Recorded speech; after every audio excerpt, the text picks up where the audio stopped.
Hello friends, I hope you all are staying at home and you all are fine. So today's lesson is a discussion of the third stanza of the famous poem Sea Fever written by John Edward Masefield.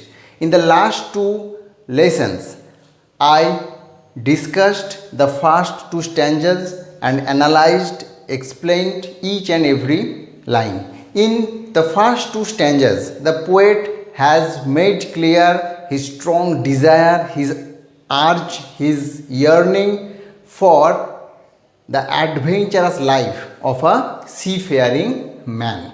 And at the same time, the poet has expressed his wish for the freedom of life, the simplicity of life that sea can offer. In the third stanza, the poet's focus is on the freedom of life, on the simplicity of life that sea can provide. So first, read out the lines. I must go down to the seas again, to the vagrant gypsy life, to the gull's way and the whale's way, where the wind like a whetted knife. And all I ask is a merry yearn from a laughing fellow rover, and a quiet sleep and a sweet dream when the long trip is over. So first, before explaining these lines, I ask you to try to recall, to remember a very famous poem that you have already read. The name of the poem is Vagabond. It is written by Louis Stevenson. In that poem, the speaker desires for a life of a vagabond. Vagabond means a man who has no property, no aim in life, who wanders from one place to another like a gypsy, like a nomad. That is a vagabond. Because the poet wants freedom in life. In the poem, the speaker tells us that he wants only the road below him and the sky above and the beautiful nature all around him. He does not need property, he does not need family, he does not need even the love of friend. He only needs road below him and sky above. That is the life of a vagabond. Here we also find that the poet wants the simplicity, the freedom of life of a vagabond, but with some particular difference. So in the first line, I must go down to the seas again. As I have already told you, the stanza begins with this refrain, the repetition of the same words, and these words makes clear the poet's yearning, the poet's longing for the adventurous life of a sailor, of a mariner, to the vagrant gypsy life. So here vagrant means wandering. Wandering means roaming here and there without any particular aim.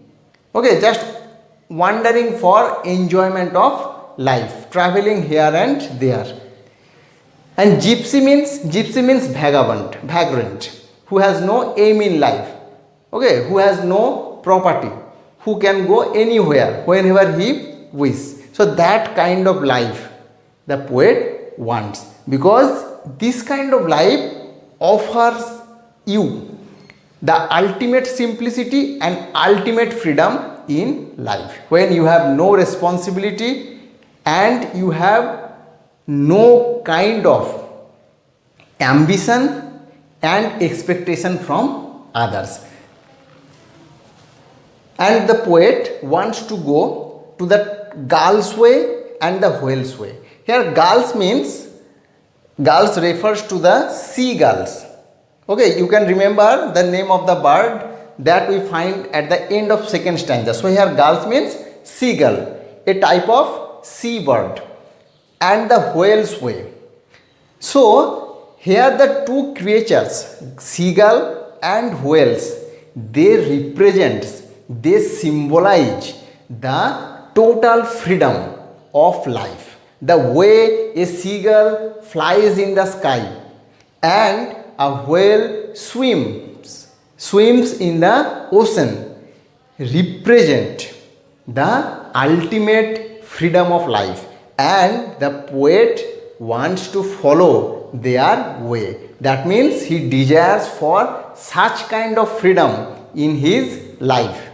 Where the wind like a whetted knife.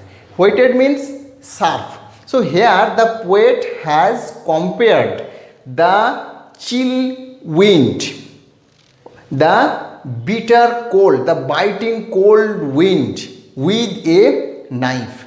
So the poet has compared the cold wind with sharp knife. That means the wind is so cold that the poet feels as if it is biting. It is very bitter. But still the poet wants this kind of life. He is not afraid of that kind of extreme cold, as we also find in the Vagabond. In that poem, the speaker also emphasizes on the fact that he may die in the cold, but still he wants to go. And all I ask is a merry yarn from a laughing fellow rover. So here in this stanza, the poet wants, for the first thing is merry yarn. Merry means jolly, funny, happy, that provides fun. And yarn means a tall tale. A tall tale actually an idiomatic expression. A tall tale means incredible story. That means which is very difficult to believe. Okay, almost a false story, an exaggerated story. Exaggerated means where there are excess of everything, which is unbelievable. Okay, so yarn means a tall story which is very beautiful to hear but very difficult to believe. Okay, so the poet wants to hear that kind of funny story. Laughing fellow rover, from a laughing fellow rover. Who will tell that kind of story to the poet? Fellow rover. Fellow rover means a sailor, mariner. That means his co-worker, the other crew members of the ship, and the man who will tell him the story is equally jolly. Here laughing means jolly, happy. So now you can understand the difference between the speaker of the Vagabond and the speaker of Sea Fever. The speaker of the Vagabond makes it clear that he does not hope even for the love of his friend. But here the speaker or the poet of Sea Fever wishes for the companionship of a jolly rover, jolly sailor. Now look at the last two lines. And a quiet sleep and a sweet dream when the long trick's over.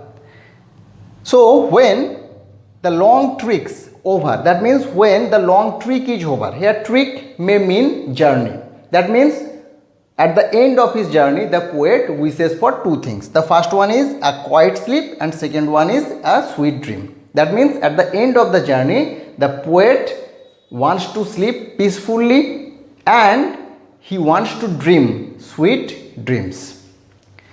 But the word trick has another meaning. A sailor or a mariner uses the word trick to suggest a seaman's duty to watch at sea for 4 hours and then there is 8 hours rest. Okay, so in seaman's term, the trick means a seaman's duty at sea, to watch at the sea. And that also suggests the simplicity of a sailor's life. There is 4 hours duty to watch at sea and then 8 hours rest. Okay, so if you take this meaning of trick, the line has something different meaning. But the line has, or both the lines have some deeper meaning. The quiet sleep, the sweet dream and the long trek, that means long journey, all have deeper meaning. Here long trek or long journey may means journey of life, our journey from our birth to death. And in that context, quiet sleep means peaceful death without pain. And sweet dream means afterlife, that means life in heaven. And in that context, sea journey is the simple way of life, freedom of life. There are different kind of journey, and the poet wishes for sea journey, which stands for simplicity and freedom of life. So this is the deeper meaning of the last two lines. Now look at the title, Sea Fever. Here fever does not stand for any kind of disease. Rather, fever stands for an uncontrollable, irresistible passion, desire for adventurous life, the freedom of life that only sea can provide. Okay, so here fever means yearning for, desire for, longing for adventurous life. And this desire, this yearning has been created in the poet by the invitation of the sea. The call of the sea has created this kind of madness in the poet, and for that reason it has been described by the poet as sea fever. So after discussing these three stanzas, we can conclude that the title of the poem is apt and appropriate. So I am concluding here the discussion of this poem, and I have planned to discuss few important questions from this poem in the next video. Then I am signing off here, and I shall meet you in the next video. Till then, take care.